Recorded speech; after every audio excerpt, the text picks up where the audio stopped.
part of Nano's organization.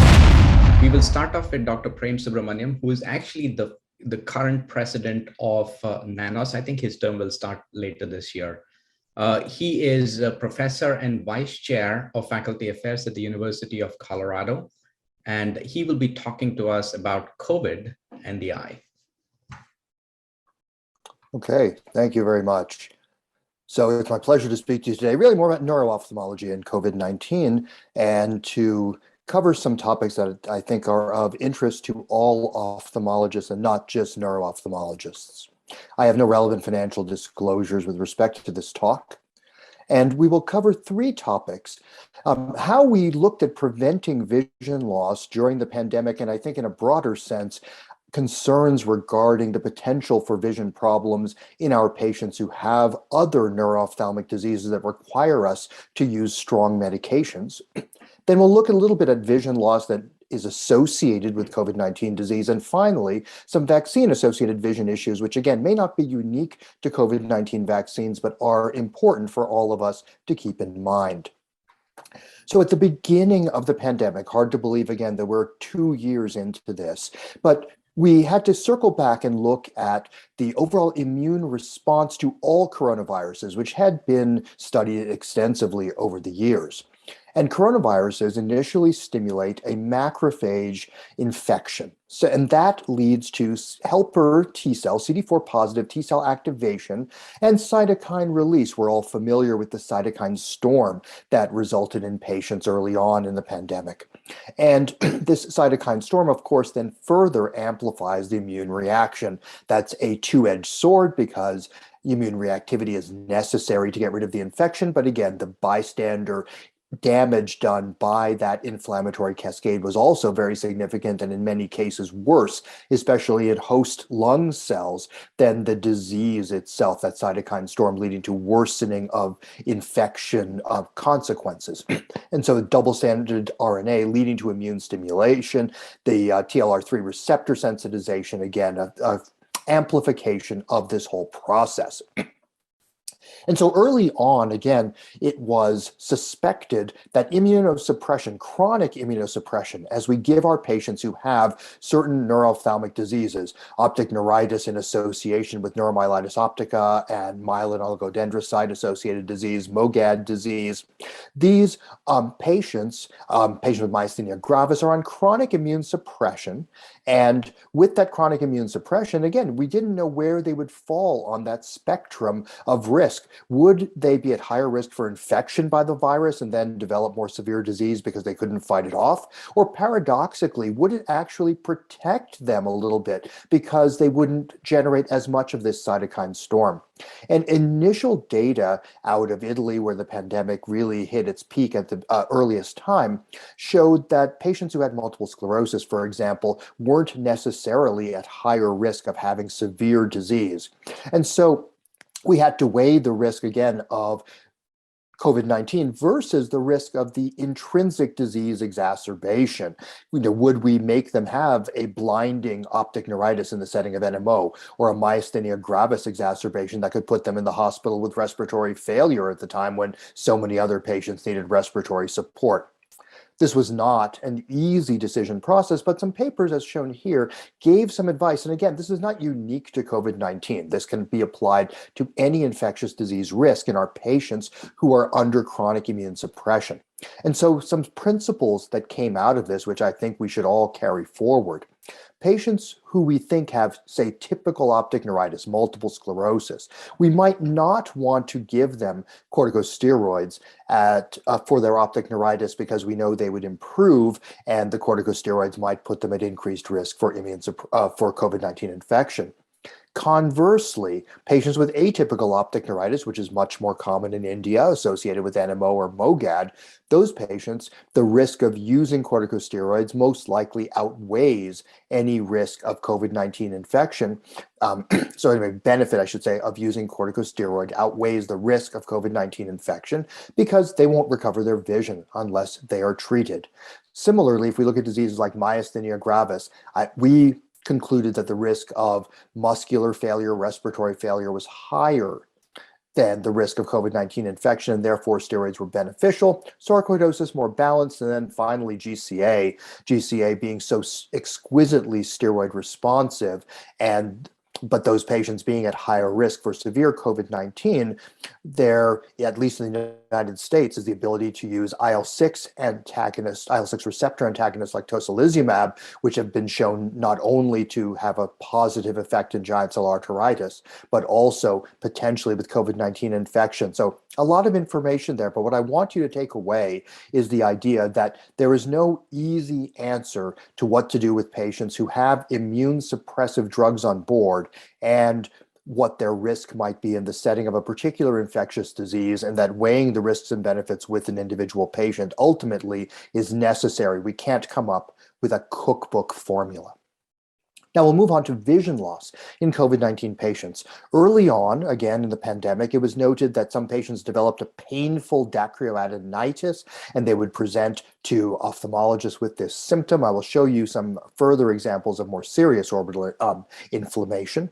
Conjunctivitis was seen early on, not surprisingly, as other respiratory viruses can do the same thing. And there was great concern that there could be ocular transmission of disease, either from patient to patient, patient to doctor. And we as ophthalmologists certainly were concerned we might be at higher risk.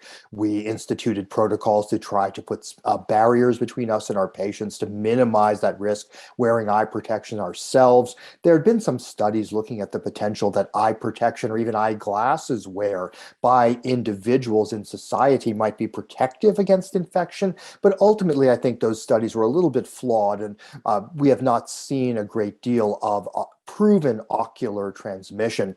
And in fact, a study that I didn't cite here that recently was published out of the Wilmer Eye Institute suggested that virtually none of the patients who presented to them with acute conjunctivitis during this period actually had positive swabs for the coronavirus. So I think we can be a little more secure that the risk to us as ophthalmologists is less than we might have thought. But again, a concerning thing that we need to keep track of.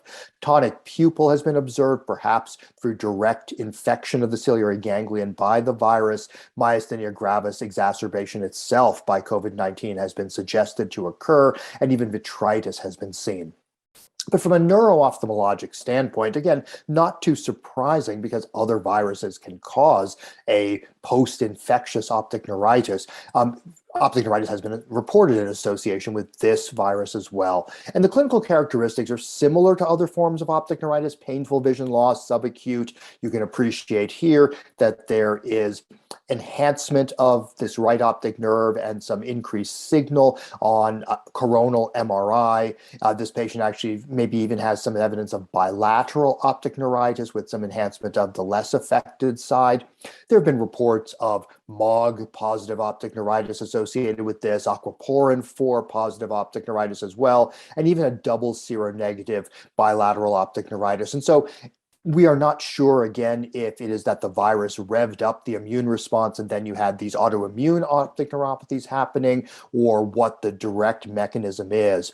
Orbital inflammation also has been seen. These are two cases reported by my friend and colleague, Roger Turbin, where early in the pandemic, two young patients, teenage patients, presented with painful orbital symptoms and signs. And the red arrows in the top row are pointing to enlargement and abnormal signal within the lacrimal gland, some abnormal signal within the rectus muscles, and the asterisks are pointing to concomitant sinus infection. These patients were found to be COVID positive, but this was not a purulent sinusitis. There was no overlying bacterial infection. This is not like the awful epidemic of mucor that was seen in India and other places. This seemed to be more of an idiopathic orbital inflammation, perhaps triggered by the virus itself and the autoimmune cascade. And here we see in a second case, similar findings. Red arrow again pointing to things like an enlarged and perhaps even partially thrombosed superior ophthalmic vein in the right orbit, as you can see here.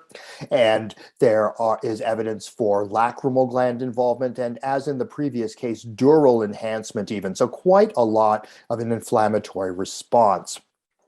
Here, a patient was reported with elevated intracranial pressure, not from venous sinus thrombosis, interestingly, which has certainly been reported as a consequence of COVID-19 infection. But you can appreciate severe papilledema bilaterally with lipid extending into the papillomacular bundle, causing vision loss. The, again, precise relationship between the infection and the development of an IIH or a pseudotumor cerebri type picture is not entirely clear, again, absent a true venous sinus thrombosis, which was not present here. Patients have been reported with double vision. You may, again, as in other places, we started seeing more patients by telemedicine, and this is a patient who was reported who had what appeared to be a right sixth nerve palsy in the setting of an acute COVID-19 infection. And this, when the patient ultimately got an MRI scan, there was some unusual orbital enhancement, no actual abnormality involving the right lateral rectus muscle, and even on the other side, some optic nerve sheath enhancement. You're getting a picture that there's not a lot mechanistically known about these cases, what causes them. This is a patient who is 32 years old, otherwise healthy, had a sixth nerve palsy. It resolved and the patient was examined, and they had a complete abduction loss of their left eye, no other cranial neuropathy, and just some abnormal signal on MRI that was suggested to be a consequence of this disease.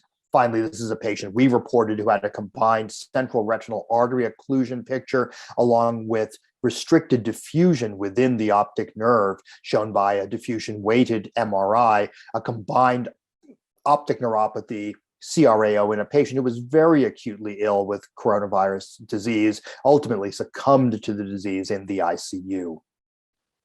There are a lot of associated things. Don't try to read this. Read the article in the Journal of Neuro-Ophthalmology. It's a great summary of a lot of the conditions that have been reported, shown here again, a number of different things from stroke to optic neuritis to encephalitis, and the precise mechanism, again, still not being known. Perhaps direct neural invasion, as I mentioned, with a tonic pupil, hypercoagulability leading to things like venous sinus thrombosis, and then the cytokine storm, as I mentioned at the beginning.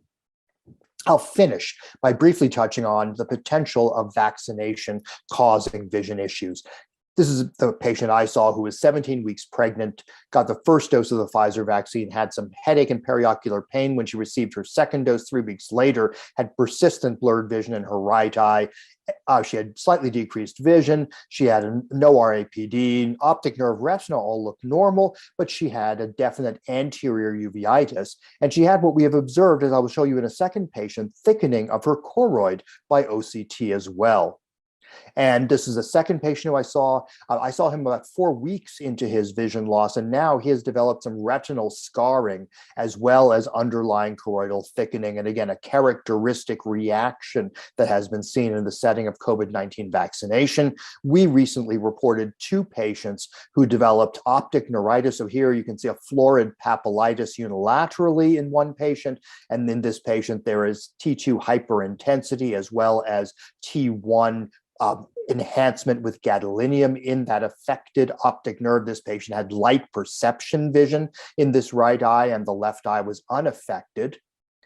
This is a patient who presented to me with an orbital inflammation picture. You can appreciate the redness of the eye. He had pain with eye movement bilaterally, no light perception vision in his left eye, and 20/40 vision in the right eye. You can appreciate orbital signal abnormality with gadolinium enhancement, as well as optic nerve signal abnormality. Both of these patients were atypical for having optic neuritis because they were older, but ultimately, we gave them that diagnosis, and it was in close proximity to receiving the Pfizer or Moderna vaccine. So just again, a possible side effect of vaccination with mRNA vaccines. I don't think it is potentially unique to this particular vaccine. I showed you in the previous section, the Journal of Neuro-Ophthalmology has a section devoted to COVID-19 and neuro-ophthalmology. Please check that out. So in conclusion, there are multiple ophthalmic and neuro-ophthalmic manifestations of disease with direct and indirect effects of viral infection. We need to keep in mind that precise causative connections may be hard to make because of the great prevalence of this disease in society, but ultimately, we need to be aware of these potential manifestations. I thank you for your time.